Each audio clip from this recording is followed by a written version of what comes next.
Assalamualaikum warahmatullahi wabarakatuh. Alhamdulillahilladzi hadana li hadza wa ma kunna linahtadiya laula an hadanallah. Asyhadu an la ilaha illallah wa asyhadu anna Muhammadan abduhu wa rasuluh la nabiyya ba'dah. Allahumma shalli ala Muhammad wa ala ali Muhammad. Jamaah rahimakumullah. Pada kesempatan ini insya Allah pengajian kita yaitu kitab Bulughul Maram yang ditulis oleh Al-Imam Ibnu Hajar Al-Asqalani, kitab jenazah, masih membahas jenazah. Maksudnya adalah kalau seseorang telah meninggal mau diapakan gitu ya. Wa an Ummi Athiyyah radhiyallahu anha qalat, dari Ummu Atiyah radhiyallahu anha dia berkata, dari Ummu Atiyah radhiyallahu anha dia berkata, dakhala alaina an-nabiy sallallahu alaihi wasallam wa nahnu nughassilu ibnatahu. Masuk kepada kami Nabi Muhammad sallallahu alaihi wasallam ketika kami sedang memandikan putrinya, jenazah putrinya. Faqala ighsilniha salatan aw khamsan aw akthar min dalik in ra'aitunna dalik. Mandikanlah dia dengan 3 kali atau 5 kali atau lebih daripada itu jika kalian berpendapat seperti itu. Bima'in wasidrin, dengan air dan juga air dan bidara. Waja'alna fil akhirati kafuran, dan jadikanlah siraman terakhir dengan kafur. Au syai'am min kafur, atau sesuatu dari kafur. Falamma faraghna adannahu, tatkala kami sudah selesai kami beritahu dia sallallahu alaihi wasallam. Fa alqa ilaina hiqwahu, maka beliau memberikan kepada kami kainnya seraya berkata, as'irnaha iyahu, bungkuslah ia dengan kain ini. Muttafaqun ilaih. Wa fi riwayah ibda'na bimayaminiha wa mawadi'il wudu'i minha, mulai kamulah dari yang sebelah kanan dan mulailah ya dari tempat-tempat wudu. Wa fi lafzil Bukhari, dan pada lafaz Bukhari, fadaffarna sya'raha thalathata qurunin, lalu kami pintal rambutnya 3 pintalan. Fa'alqainahu khalfaha, dan kami letakkan di belakangnya. Hadis ini dibawakan atau diriwayatkan oleh Ummu Atiyah, namanya Nusaybah binti Ka'ab. Nah, dia menceritakan bahwa kaum muslimin yang meninggal dunia itu memiliki hak kepada orang yang hidup. Orang yang telah mati itu memiliki hak kepada orang yang hidup. Kalau banyak orangnya, maka haknya itu adalah fardu kifayah. Tapi kalau dia sendiri, jatuhnya fardu ain. Umpamanya di hutan, ya, mereka berjalan berduaan, tiba-tiba meninggal satu. Nah, itu dibiarkan di situ atau harus dikafani, dimandikan, disolatkan. Nah, kalau di situ dia hukumnya fardu ain, Pak. Ya, fardu ain. Jadi kalau tidak ada orang kecuali kita, maka hukumnya jadi fardu ain. Tapi kalau banyak orang, idza fa'alahul ba'du saqatal itsmu 'anil baqin. Apabila dilakukan oleh sebahagian, maka gugur dosa daripada yang lain. Nah, di hadis yang ke-435 ini isinya adalah Nabi Shallallahu Alaihi Wasallam mengajarkan kepada umatnya bagaimana caranya memandikan jenazah. Jadi memandikan itu bukan asal saja, ya, bukan semaunya saja, tapi ada panduannya, ada hadisnya, dan ada bimbingannya. Nah, di dalam hadis ini Ummu Atiyah atau tadi namanya Nusaibah binti Ka'ab meriwayatkan bahwasanya Rasulullah Shallallahu Alaihi Wasallam masuk ke ruangan tempat memandikan jenazah putrinya. Ya, kalau laki-laki lain nggak boleh masuk. Ya, tapi karena beliau adalah ayah kandungnya, maka Rasulullah SAW masuk ke dalamnya. Jadi anaknya Nabi yang dimandikan itu namanya siapa? Zainab. Putri Nabi ada berapa? Fatimah, Ummu Kulsum, sama satu lagi Zainab. Satu lagi siapa? Ruqayyah. Ruqayyah pertama Ummu Kulsum nikah dengan Utsman. Meninggal Ummu Kulsum, maka Nabi menikahi lagi Ruqayyah. Itu. Jadi Utsman bin Affan itu menikahi dua putri Nabi. Tapi setelah meninggal, kalau dua-dua digabung nggak boleh gitu. Kalau sudah meninggal boleh. Nah, kalau Zainab ini adalah binti Khadijah radhiyallahu anha. Ibunya Khadijah. Suaminya pada saat dia masuk Islam kafir. Ya. Dan ikut dalam perang Badar melawan Nabi Sallallahu Alaihi Wasallam dan menjadi tawanan perang. Nah, ketika itu Zainab, ketika itu tawanan perang ini dikasih ada 3 pilihan. Satu, tawanan perang itu dibunuh. Yang kedua, ditebus. Mereka harus menebus. Tebusan itu bisa dengan mengajari anak-anak kecil di Madinah tulis baca, sampai mereka bisa tulis baca baru bisa bebas. Kemudian yang ketiga adalah dibayar dengan emas ataupun perak. Nah, dapat pengumuman seperti itu, maka Zainab ini pun mengirimkan emas ke Madinah untuk menebus suaminya ini. Waktu dulu masih boleh, Muslim sama kafir masih boleh karena awal-awal Islam. Nah, ketika sampai emas itu, ternyata emas itu adalah emas warisannya daripada Khadijah. Dilihat Nabi Sallallahu Alaihi Wasallam emas itu, Nabi tahu kan, karena milik Khadijah. Nabi nangis itu.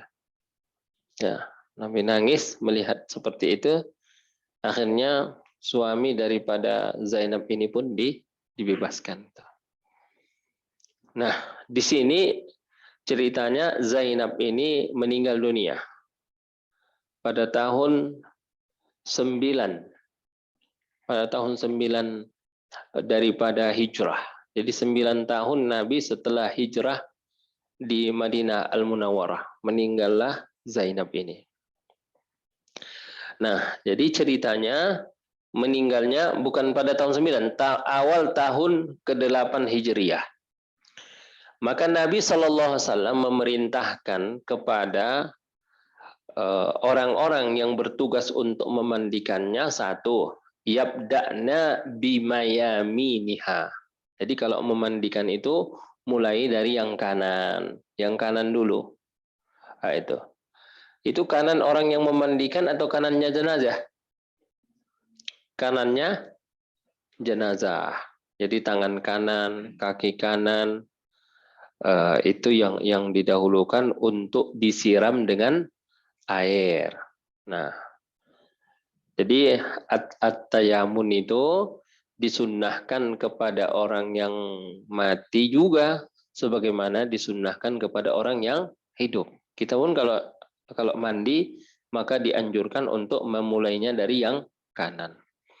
Kemudian yang dibasuh pertama kali adalah mawadhi'al wudu, anggota wudu, yaitu apa tadi? Muka, tangan, kepala sama kaki. Ya, itu yang harus dibasuh. Kemudian yang ketiga adalah wa an yaghsilnaha witran. Ya, kalau membasuh itu dibasuh dengan witir. Witir itu bilangannya ganjil. Ya, bisa 3, bisa 5, 7, dan seterusnya. Nah, jadi orang yang memandikan bisa mengukur, ya, udah bersih apa belum, ya, untuk memastikan bahwa jenazah itu sudah bersih. Maka pertama 1 kali dulu, masih kurang lagi, ya, ditambah 2 lagi, jadi 3, masih kurang lagi, ditambah 2 lagi, jadi 7, ya. Makanya di dalam hadis itu dikatakan in ra'aitun nadalik, terserah kalian mengukurnya, mengagaknya gitu. Cukupkah 3 kali? Kalau cukup 3, udah bersih 3. Kalau belum, tambah jadi 5. Kalau belum juga, tambah jadi 9, nggak apa-apa.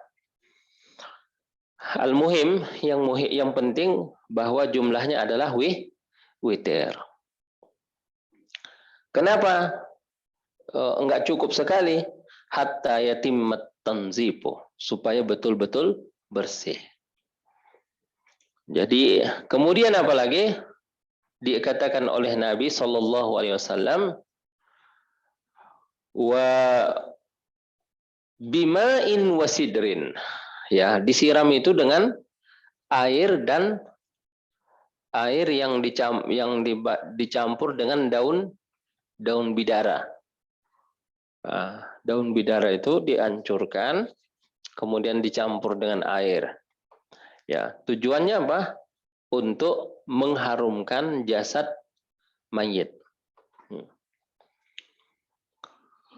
Bi an yuj'ala sidru bima'in wa yukhatkhat hatta takhruja ra'unatahu wa yudallak bihi jasadul mayit. Jadi diambillah daun bidara tadi, kemudian dihancurin sehingga keluar getahnya mungkin atau apanya itu, kemudian itu digosokkan ke jasad mayit tadi, ya. Kemudian wa amarahunna an yad'na fil ghaslatil akhirah syai'am minal kafuri bil ma'.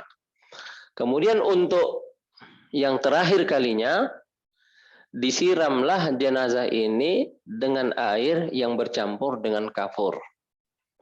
Apa itu kafur? Kafur yang dimaksudkan di sini adalah nabatun thayyibur raihah, yaitu tumbuh-tumbuhan yang harum, yang ada tumbuh di sana. Terus apa dikatakan? Wa min fawaidihi annahu yutayyabu bihil mauta. Di antara manfaatnya adalah mengharumkan jenazah, supaya jenazah itu harum. Wa yubarradul jasad, dan mendinginkan jasad. Jadi kalau dingin nggak cepat busuk jenazah ini. Sama satu lagi ternyata manfaatnya adalah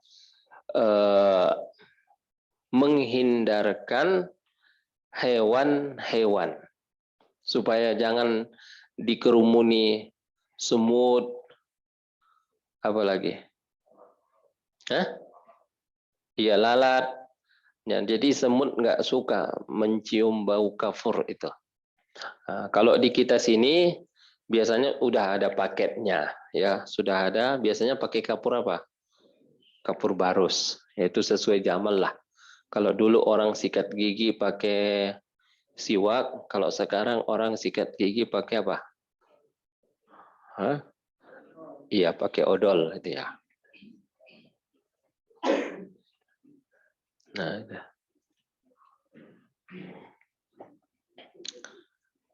jadi luar biasa bagaimana Islam itu memuliakan jenazah. Nah, itu. Tapi taklah sampai dipakaikan baju jas, dasi, sepatu, kacamata, ya kan? Iya. Kalau di agama lain pakai jas, pakai dasi, pakai sepatu. Nah, itu nanti ada pembahasannya. Baju paling bagus, dasi paling bagus, sepatu paling bagus, ya. Itu. Tapi kalau Islam tidak seperti itu. Nah, Nabi kemudian berpesan, Fa'idha parokhna adannahu. Tatkala kami sudah selesai ini dimandikan tadi. Pertama disiram dengan air dulu. Baru disiram dengan air bercampur daun bidara. Kemudian digosok, ya. Kemudian disiram lagi dengan air. Ya, sampai berapa kali? 3 kali, 5 kali, ataupun 7 kali. Tapi yang terakhir kali jangan lupa disiram pakai air yang bercampur kafur. Kafur itu adalah wewangi, tumbuh-tumbuhan yang wangi. Tujuannya tadi apa? Untuk satu, mendinginkan jasad si mayit. Yang kedua adalah supaya hewan-hewan kecil tidak dekat. Kemudian satu lagi adalah untuk untuk apa tadi tujuannya? Untuk mendinginkan jasad si mayit tadi. Nah, tatkala udah selesai itu semua, Nabi memberikan apa? Memberikan kain kepada petugas yang memandikan tadi. Kemudian Nabi mengatakan, liyaj'alnahu syi'aran laha. Ya. Jadikanlah kain ini ya pembungkus jenazah itu. Nah, itu. Jadi kain yang dari Nabi itu diminta oleh Nabi supaya dijadikan lapis pertama, yaitu yang nempel ke jasad. Nah, dijelaskan apa sih hikmahnya? Katanya littabarruki bihi waliyakuna rahmatan laha, untuk keberkahan dan supaya itu menjadi rahmat bagi dia. Karena apa yang datang, yang berasal dari Nabi itu ada berkahnya, ya, ada berkahnya. Jadi dalam hadis ini dapat kita ambil beberapa pelajaran. Yang pertama, taghsilun nisa ilin nisa. Yang memandikan wanita adalah wanita. Ya. Kemarin pada pertemuan yang lalu kita udah bahas bahwa yang memandikan laki-laki adalah laki-laki. Yang memandikan perempuan adalah perempuan. Tapi boleh laki-laki memandikan perempuan apabila perempuan itu adalah istrinya, satu, ataupun anaknya yang masih kecil. Kalau anaknya yang sudah dewasa, bapaknya ataupun abinya tidak boleh memandikan. Begitu juga perempuan boleh memandikan laki-laki apabila yang dimandikannya itu adalah suaminya. Tapi kalau ayahnya tidak boleh. Ya, walaupun dalam kondisi tertentu anak itu ya, kalau orang tuanya sudah udzur banget, ya, maka anak perempuanlah yang mengganti popok, ya, pempes dari orang tuanya. Nah, kemudian Bapak dan Ibu, yang kedua adalah di dalam hadis ini pertama disunnahkan kalau memandikan itu dimulai dari kanan. Kemudian disunnahkan juga kalau mau memandikan itu diawali dengan membasuh anggota wudhu. Kemudian juga disunnahkan untuk tiga kali. Ya, tapi 3 itu di samping dia sunnah juga karena ada kebutuhan supaya jenazah itu betul-betul bersih dari segala kotoran. Kenapa? Karena dia mau apa? Mau disolatkan, gitu ya. Nah, kemudian Bapak dan Ibu, yusarrahu sya'rul mar'ah wa yudabbaru salasu dhafair. Ya, disisir rambutnya, kemudian didandan, dikepang rambutnya supaya tidak berantakan ke sana dan kemari gitu. Ya. Kemudian wa fihi takfinul mar'ah fi thawbir rajul. Di dalam hadis ini juga dalil boleh mengkafankan seorang perempuan dengan pakaian laki-laki. Ya, kalau pakaian zaman dulu kan itu, Pak. Pakaian orang zaman dulu itu satu izar yang di bawah satu selempang. Itu. Orang dulu begitu pakaiannya. Kemudian apalagi hadis ini at-tabarruk bi atharin nabi. Ya, mencari berkah, mendapatkan berkah dengan peninggalan-peninggalan nabi. Setiap ada peninggalan nabi itu barokah. Makanya Khalid bin Walid ada rambut nabi itu ditaruh di dalam kolan suahnya, dalam kopiahnya itu. Dan selalu ikut kalau berperang itu, dibawa oleh Khalid bin Walid itu.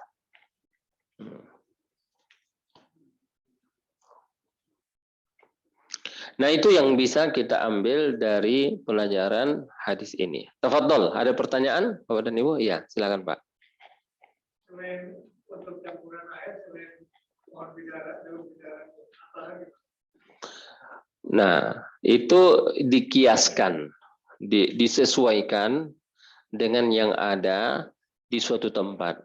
Jadi tidak mungkin, bisa saja daun bidara ini tidak tersedia di semua tempat. Ya kan? Boleh jadi hanya ada di Arab gitu. Gitu. Atau boleh jadi hanya ada di perkotaan. Sedangkan di pedesaan tidak ada. Jadi pada intinya adalah bagaimana caranya agar jasad si mayit ini bersih dan terhindar dari hewan-hewan, ya, terhindar dari hewan. Jadi jangan dibiarkan jasad itu dikerumuni semut, apalagi sampai ada belatung, ya. Nah, itu. Dosa itu orang yang membiarkan itu.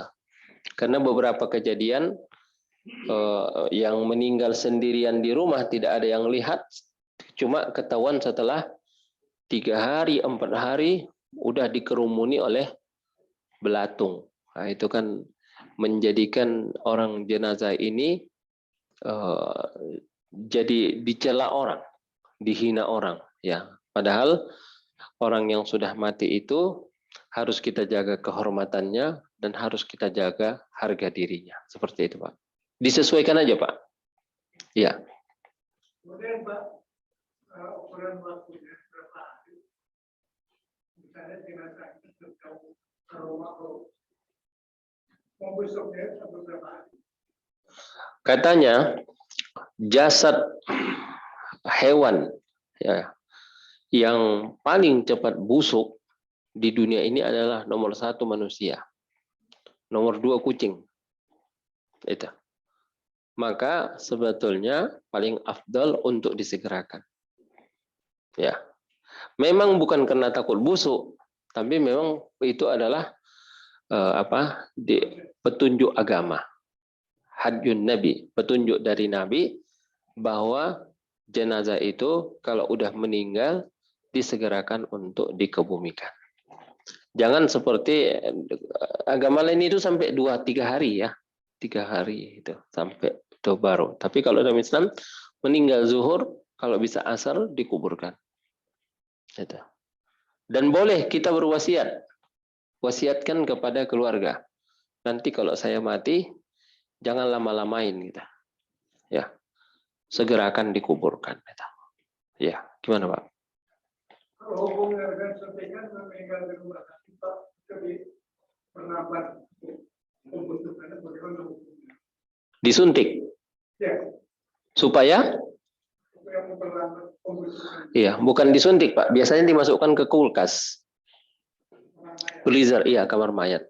Biasanya begitu. Karena menunggu pihak keluarga datang. Dan itu kadang-kadang apalagi bermasalah gitu ya, bisa 2-3 hari pun bisa. Maka dimasukkan ke ruang pendingin. Ya nggak apa-apa kalau itu. Boleh.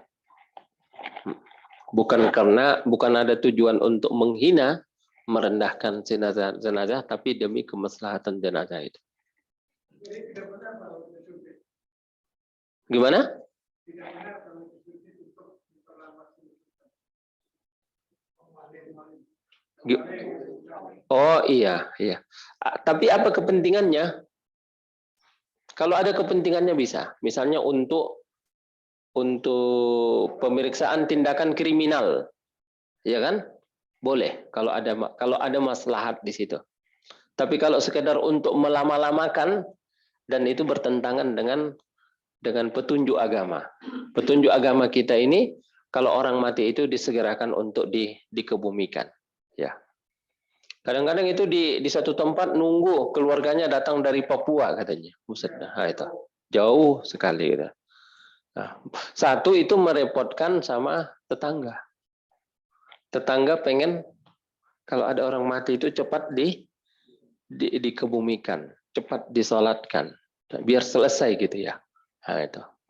Berarti kan la darara wa la dirara. Jangan membuat orang terganggu gitu. Nah, itu. Udahlah waktu hidup merepotkan, jangan pula udah mati pun merepotkan juga seperti itu. Jadi itu tadi kalau mau mewasiatkan, wasiatkan aja kepada keluarga. Tolong kalau saya mati segera dikebumikan. Kemarin ada yang meninggal jamaah pengajian, saya isi pengajiannya. Waktu pengajian itu sehat, 3 hari kemudian meninggal dunia. Nah, itu saya mau datang ke sana udah nggak bisa lagi. Kenapa? Ternyata meninggal zuhur, dikebumikannya asar. Cepat sekali. Nah, kita lanjutkan, Bapak dan Ibu, rahimakumullah. Wa an Aisyah radhiyallahu anha qalat, kufina Rasulullah fi thalathati aswabin bid suhuliyah min kursub laisa fiha qamisun wala imamah. Muttafaqun alaih. Dikapankan Rasulullah sallallahu alaihi wasallam pada 3 lapis yang berwarna putih suhuliyah yang diproduksi di Yaman. Ya, kainnya itu dibuat di Yaman. Laisa fiha qamis, tidak pakai gamis, wala imamah, dan tidak pakai sorban. Muttafaqun alaih. Jadi ini ceritanya Abu Bakar radhiyallahu anha ketika sedang sakit sakaratul maut. Ya, datanglah Aisyah ke sana. Nah, ketika itu Abu Bakar sudah merasa bahwa dia tak lama lagi akan meninggal dunia. Dan di situ nanti akan terlihat bagaimana karamah serta firasat yang dimiliki oleh Abu Bakar radhiyallahu anhu. Dia bilang ayyu yaumin hada. Ya. Tanyanya hari apa Rasulullah meninggal? Dia bilang hari Senin. Terus hari ini hari apa? Hari Senin katanya. Ya. Lalu kata Abu Bakar radhiyallahu anhu, aku berharap ya kalau bisa matinya juga hari ini katanya. Kata Abu Bakar, karena dia ingin mencontoh Nabi sallallahu alaihi wasallam. Jadi sampai kalau bisa bukan hanya mencontoh Nabi dalam ibadahnya, dalam ikhlasnya, dalam muamalahnya, tapi kalau bisa hari matinya pun kalau bisa sama dengan Nabi Shallallahu Alaihi Wasallam. Nah, waktu udah mau meninggal itu ditanya, waktu kalian mengkafankan Nabi berapa lapis? Dijawab 3. Kata Abu Bakar, oh iya katanya. Kata Abu Bakar, nanti kalau saya mati, ya, tolong dipakaikan kafan saya adalah pakaian saya yang sudah terkena za'faron ini katanya. Kata Aisyah radhiyallahu anha, ya wahai Abi katanya, itu kain sudah jelek katanya. Itu kain sudah jelek, enggak bagus, sudah enggak baru lagi katanya. Kata Abu Bakar radhiyallahu anhu, ya, orang hidup lebih butuh yang baru daripada orang yang mati. Jadi orang yang mati, kain itu hanya untuk pembungkus apa? Pembungkus bangkai. Ya kan? Kan jadi bangkai, Pak, ya. Ya kan? Sedangkan orang hidup butuh untuk pakaian mereka sehari-hari. Jadi tidak ada dalil yang mengatakan bahwa kain kafan itu harus kain yang baru. Gitu. Tapi di sini dapat kita ambil dalil bahwa ternyata hukumnya sunnah memakai yang warna putih. Tapi kalaupun tidak ada warna putih, tidak wajib. Tidak wajib putih. Kalau ada yang hitam, yang kuning, yang biru, yang apa aja yang ada. Ya, jangan kita pikirkan tersedia terus kain putih itu. Bisa saja pada suatu waktu, suatu keadaan lagi dalam kondisi sulit, nggak ada kain yang berwarna putih. Akhirnya kain sarung pun dibelah nggak apa-apa, belah 2 ya. Yang penting menutupi seluruh jasad si mayit. Itu pun kalau udah mau dimasukkan ke kuburan kan mukanya dibuka. Tali-tali yang mengikat kafan itu semua dilepas. Itu. Nggak usah dibawa ke rumah talinya. Tanam aja di situ. Ya.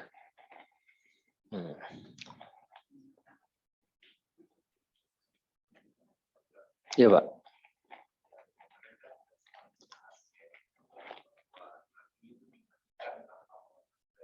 Iya. Iya. Iya, betul. Dengan pakaian yang melekat di badannya. Makanya katanya di situ, lana dari anujarrid. Kami nggak tahu apakah kami melepaskan pakaian Nabi atau tidak. Berarti kalau orang biasa, selain daripada Nabi, pakaiannya dilepas semua. Ya, dilepas semua. Kemudian baru dibersihkan dia sebersih-bersihnya. Kemudian daripada itu baru dikasih kapan.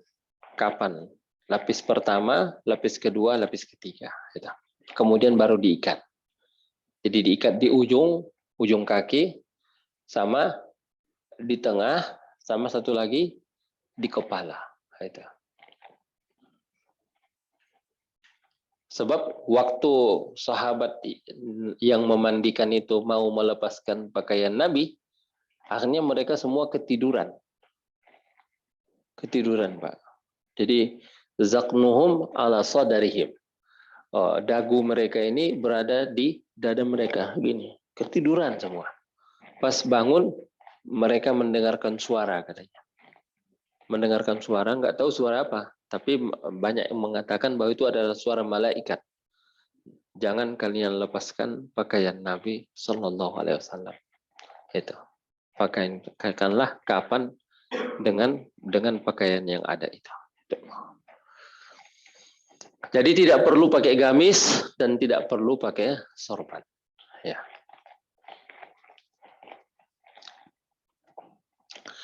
Ani bin Umar radhiyallahu anhu qala lamma tufi Abdullah ibnu Ubay. Tatkala meninggal Abdullah bin Ubay. Siapa ini? Pemimpin orang munafik. Terus kafir, ya. Ja'a ibnuhu ila Rasulillah sallallahu alaihi wasallam. Datanglah anaknya, putranya kepada Rasulullah. Faqala, a'tini qamisaka ukaffinhu bih. Fa'atahu iyahu. Ya Rasulullah, minta bajumu itu ya Rasulullah.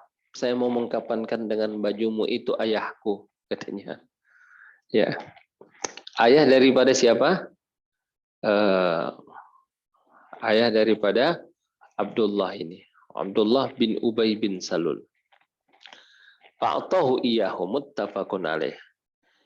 Jadi orang munafik itu Pak diperlakukan sebagaimana orang Islam.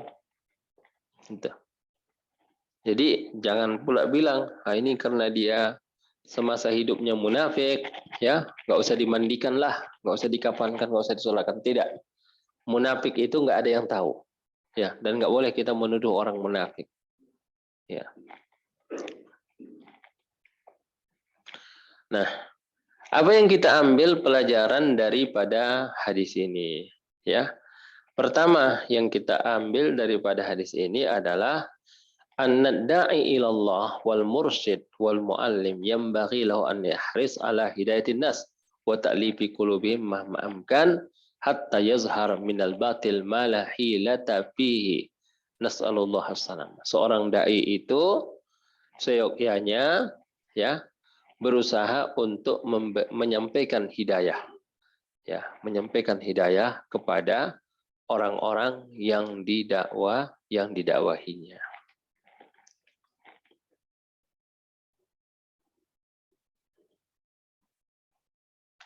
Jadi ceritanya seperti itu. Apakah dengan itu nanti dia bisa selamat dengan bajunya Nabi Shallallahu Alaihi Wasallam itu? Ya, tidak ada jaminan. Cuma Nabi Shallallahu Alaihi Wasallam memperlakukan orang ini seperti orang Islam saja, gitu. Ya, kenapa? Kalau tidak nanti akan terjadi fitnah. Fitnahnya apa? Nah, kan Nabi Muhammad SAW dituduh nanti memusuhi apa? Umatnya sendiri. Tuh. Wallahu taala alam. Ya, ada pertanyaan Pak terkait dengan ini ataupun yang lain nggak apa-apa. Ini adalah hadis yang keberapa ini? 437.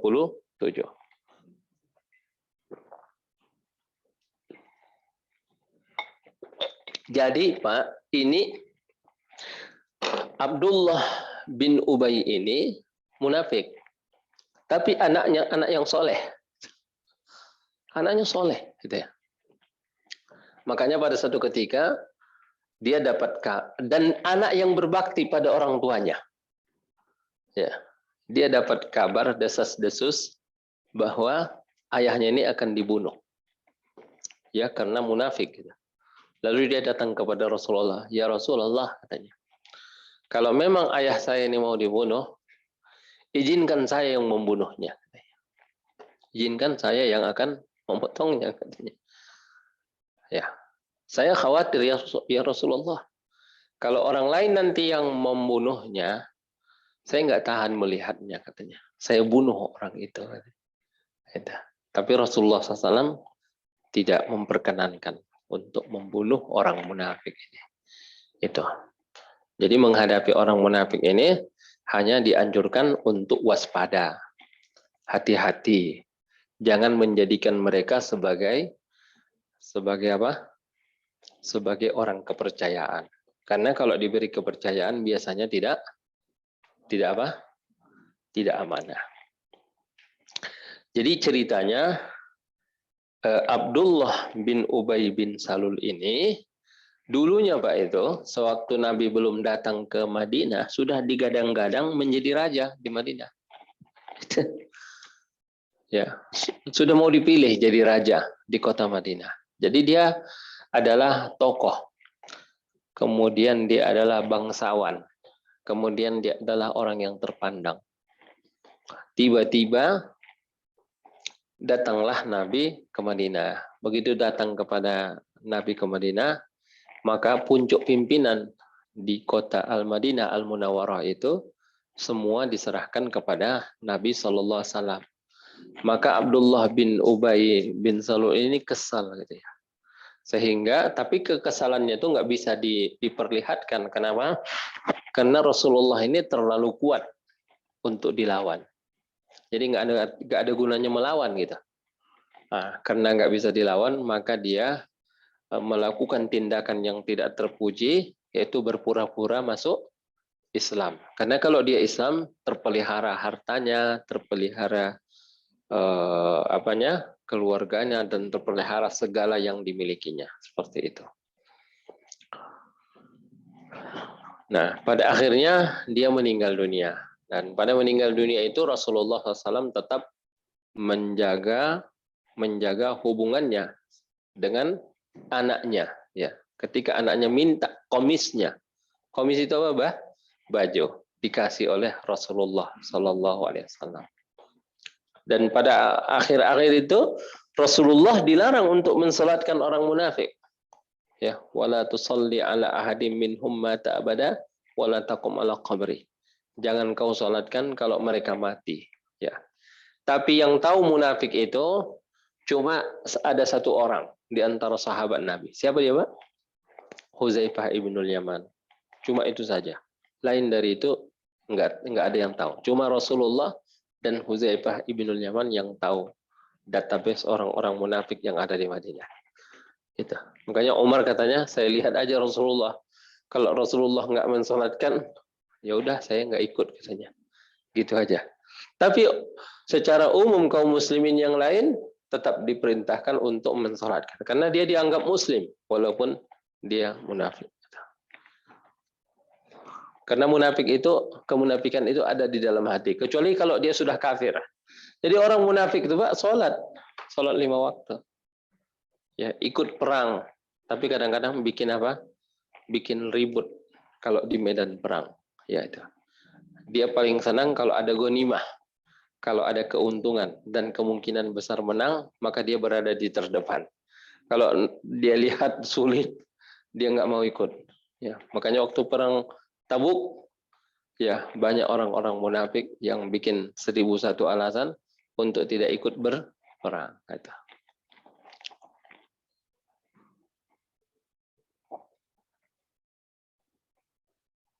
Wallahu a'lam. Iya. Iya.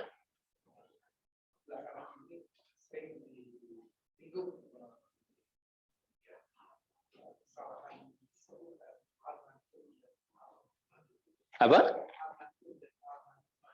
Iya.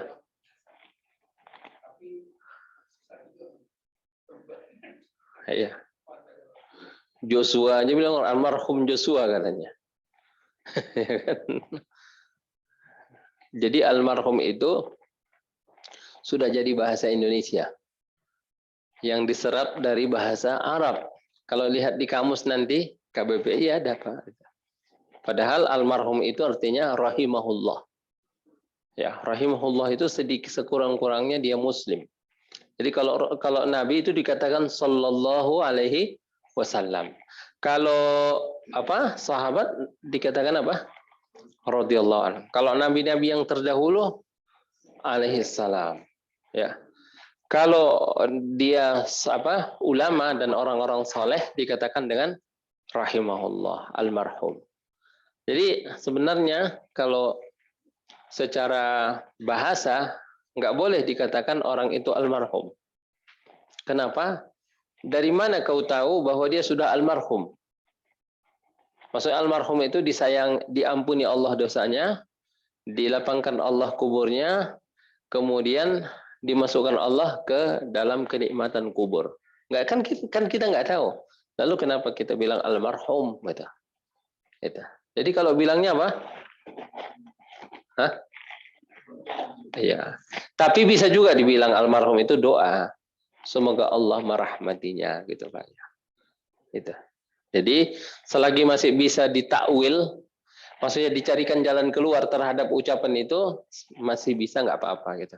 Kecuali sudah tidak ada lagi jalan keluarnya, ya maka apa boleh buat. Jadi kalau masih bisa, seperti misalnya, semoga husnul khatimah katanya. Orang udah mati. Ya kan? Kayaknya orang bilang itu bilang husnul khatimah itu sebelum mati atau sesudah mati katanya. Hah? Seperti ini, Iqra'u ala mautakum Yasin. Bacakanlah kepada orang yang kemarin itu saya lihat di YouTube itu ada berdebat antara orang yang mengatakan jadi dia ini baca Yasin di depan kuburan Sayyidina Hamzah. Lalu penjaga yang di situ melarang. Ya, dia bilang, "Kenapa kau larang?" katanya. Ya, nggak boleh katanya. Lah, Nabi bilang boleh, kenapa kau bilang nggak boleh katanya. Kata dia apa? Kata Nabi, Iqra'u ala mautakum Yasin. Bacakan kepada orang yang sudah mati Yasin. Lalu kata dia, oh itu bukan orang mati, orang yang hampir mati. Lah, oh enggak, Nabi bilang mautakum. Nabi nggak bilang orang yang hampir mati. Gitu. Nah, itu yang bilang hampir mati itu engkau, katanya. Bukan Nabi. Kalau Nabi bilangnya apa? Iqra'u ala mautakum, katanya. Itu jamak itu. Ya. Nah, itu akhirnya yang jaga itu bingung dia. Akhirnya dia bilang ini udah fatwa dari pemerintahan, katanya. Pemerintahan di sini nggak boleh ngaji di depan kuburan. Akhirnya begitu. Jadi pertengkaran itu luar biasa. Itu. Ya. Jadi kalau ada yang dua bilang, saat Nabi bilang mautakum, kemudian kamu bilang orang yang sudah yang sudah sakaratul maut, pilih mana katanya? Ya, pilih Nabi kan katanya. Ya, itu. Tapi kalau kita baca di syarahnya itu dikatakan orang yang hampir mati. Itu. Ya, wallahu alam wabillahi taufiq wal hidayah. Assalamualaikum warahmatullahi wabarakatuh.